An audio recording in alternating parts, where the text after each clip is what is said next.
Hey folks, really quick, this is a review in progress for Battlefield 6 because the multiplayer servers are not fully populated with real players. That being said, this review still goes over the campaign as well as a pretty extensive look at the multiplayer. Just keep in mind that it is pre-launch. Okay, let's get into it. First sector is your target. At its best, Battlefield 6 is everything you could ask for from a Battlefield game. Intense, close-quarters firefights transition into long-range skirmishes as control points change hands and the action moves from the tight confines of half-destroyed buildings to open stretches of land. As fighter jets and helicopters swoop overhead, a medic pulls out a defibrillator and rushes into a hail of bullets to revive a squad mate who was just blown up trying to destroy a tank with a handful of C4. Elsewhere, a sniper taking residence in a high-rise building is snuffed out by a well-placed RPG, blowing a hole in their nest until the entire building eventually collapses in on itself. While just a few yards away, the burnt husk of a helicopter drops out of the sky as its previous occupants parachute to the ground amidst a salvo of gunfire. Battlefield 6 is a return to form for a multiplayer shooter that thrives on emergent chaos. For a myriad of reasons, Battlefield 2042 didn't evoke these moments often enough, leading Battlefield Studios, the collective name for developers at DICE, Criterion Motive, and Ripple Effect, to look to the past for the series' future. It's well documented that Battlefield 3 and 4 were key inspirations in designing the series' latest iteration, and that's certainly reflected in how it plays. It's a safe approach, which isn't surprising given the negative reception to Battlefield 2042, especially when so many fans have been clamoring for a direct sequel to the series' fourth mainline entry. As a result, there's very little about Battlefield 6 that feels particularly fresh or new, but there's also no denying that it's quintessentially Battlefield. There's still nothing else quite like it, so a return to form is more than enough to get pulses racing, even if it doesn't significantly push the series forward.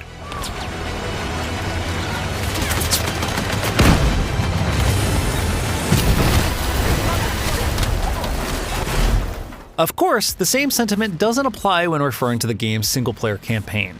For the most part, Battlefield's past campaigns have been middling at best. There are standout moments, like Battlefield 3's jet fighter sequence and a mission focusing on Senglay's tiraderas in Battlefield 5, but they're mostly forgettable. One of the few exceptions is 2008's Battlefield Bad Company, partly because it successfully satirized the oorah military shooters of the time. Battlefield 6, by comparison, is one of those shooters to a T, full of military terminology and the kind of self-serious dialogue that reads like it was written just to be quotable. I got 3 West Side, frame shoot, on the T of execute. It's an explosive, globe-trotting blockbuster that runs the gamut of expected tropes in both its narrative and mission design. Set in 2027, the story unfolds in a near future where the NATO alliance is on the verge of collapse. With geopolitical turmoil at the heart of the matter, several major European countries have chosen to defect from the alliance, allowing a private military corporation called Pax Armada to step into the resulting power vacuum. Pax Armada is armed with deep pockets and the latest technology, prompting countries to turn to the corporation for protection, kicking off a war against what remains of NATO's forces. Amidst this globe-spanning conflict, you play as various members of Dagger 1-3, an elite squad of US Marine raiders fighting back against the formidable PMC. It's a potentially interesting setup, but despite the politically loaded nature of the entire premise, Battlefield 6 follows the trend of recent military shooters by being as intentionally vague as possible. I taught you both too They're well. coming for you. Who? Pax. Pax Armada are a nondescript enemy, filling the role of amorphous cannon fodder in the campaign while providing the game's multiplayer with a bad guy faction. There's no intent to reflect the real world or answer questions like why France is one of the countries withdrawing from NATO. It's all shallow set dressing that negatively contributes to a run-of-the-mill story revolving around a villain you need to stop before they do something bad. The ending teases that there might be slightly more to it, but it feels like this is being saved for a sequel or narrative backdrop for a future multiplayer season, so all you're left with is another bland and forgettable story in a series known for them. The missions themselves don't fare much better either. Call of Duty is the obvious comparison point, but while that series has experimented with open-ended missions and social stealth, Battlefield 6 is firmly entrenched in the same linear design of its predecessors. This isn't an inherently bad thing, but the execution is dated and uninspired, and there isn't a single mission that's not overwhelmingly dull.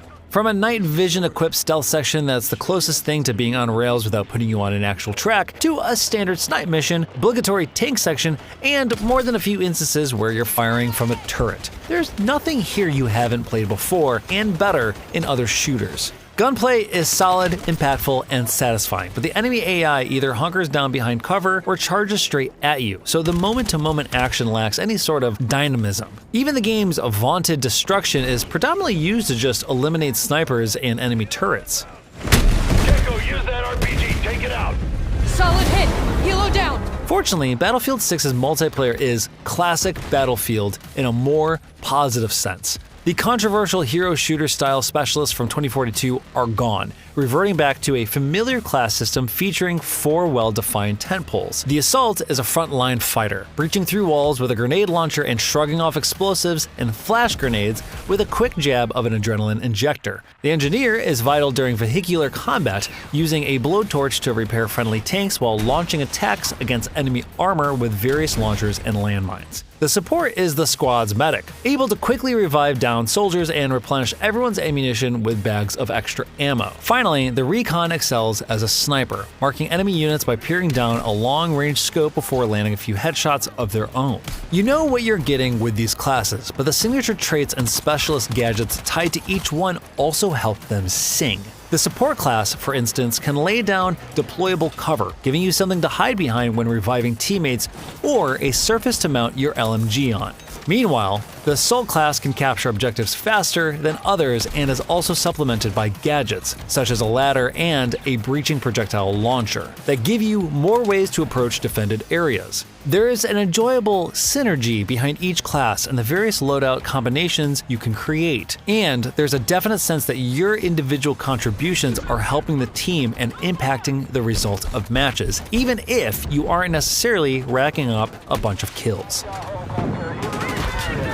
Each class also has a signature weapon type associated with it, providing you with various bonuses for, say, equipping a sniper rifle while playing as a recon. Whether it's reduced weapon sway or improved hip-fire accuracy, these buffs are palpable, incentivizing you to use certain weapon types when playing as particular classes. In a minor shakeup to the traditional class structure, however, any class can use any weapon, unless you're in a closed weapon playlist. This proves useful for completing challenges to rack up experience points from using different weapons, since you can change weapon types without having to switch to an entirely different class. But other than giving you more freedom, there aren't any other obvious benefits. I appreciate being able to use an assault rifle instead of an SMG when playing as an engineer, but having the ability to use any weapon with any class does somewhat dilute the class system. As a result, signature weapon types feel like a minor addition to an otherwise familiar package. And the same is true of the game's new movement system. Dubbed the Kinesthetic Combat System, this buzzword vomit essentially means you now have more control over your mobility and a few new tactical options when opening fire. Aside from being able to mount your weapon and lean around corners, the most interesting impact of this reworked system is on your movement. Being able to sprint while crouching is essentially useful on Battlefield's large-scale maps, and grabbing a wounded buddy and dragging them to safety through a barrage of enemy gunfire makes for some hilariously cinematic moments. It's nothing groundbreaking, but for a game that's aping past glories, small wrinkles like this move the needle towards establishing an identity. I want to spend more time on fully populated servers before sharing my impressions of the game's various modes and maps and delivering a final verdict, so make sure to check back for the final update on those modes.